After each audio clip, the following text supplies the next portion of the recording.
Continuing with the last video, based on the environment or the nature, decision theory is under the conditions of certainty, risk, uncertainty and conflict.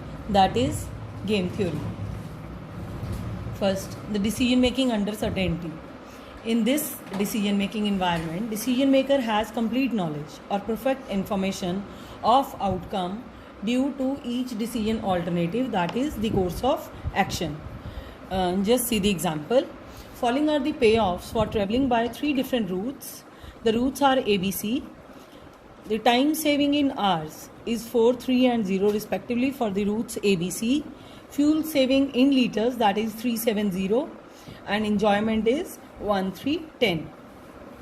In this case, if a person values time, that means he will go by route A because the time saving is 4 hours.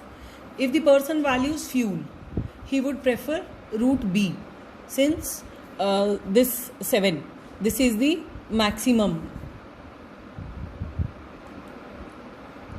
saving in this case. Then if the person prefers enjoyment, he will prefer route C. The reason being route C is giving the maximum enjoyment.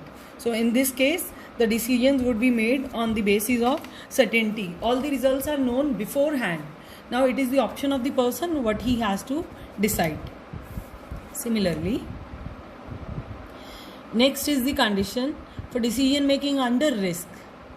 If the probabilities of event to happen is known, then calculated risk is taken for each state of nature which is existing and appropriate decision is taken.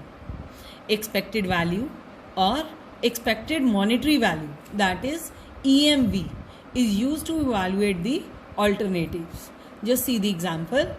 Find the best course of action for the following payoff table.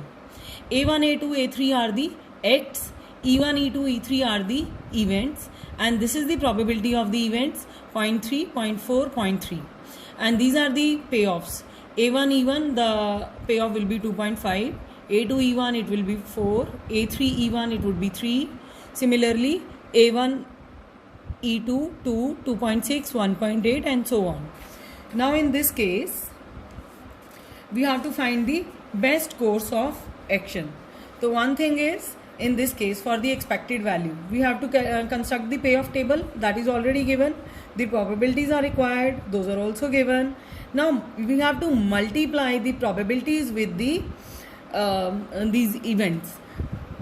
Let it be 2.5 into 3. We have to find out the score for A1. 2.5 into 0.3 plus 2 into 0.4 plus minus 1 into 0.3. This comes to be 1.25. Similarly, the value for A2 would be 4 into 0.3 plus 2.6 into 0.4 plus 0 into 0.3. So it will add up to 2.24. Similarly, the value for A3, it is going to be 3 into 0.3 plus 1.8 into 0.4 plus 1 into 0.3. It adds up to 1.92. So from the above calculations, we find that A2 is the best. So the decision maker will accept the alternative A2 among the 3 courses of action, as A2 is going to be the best strategy with maximum results, that is 2.24. Till that, happy learning.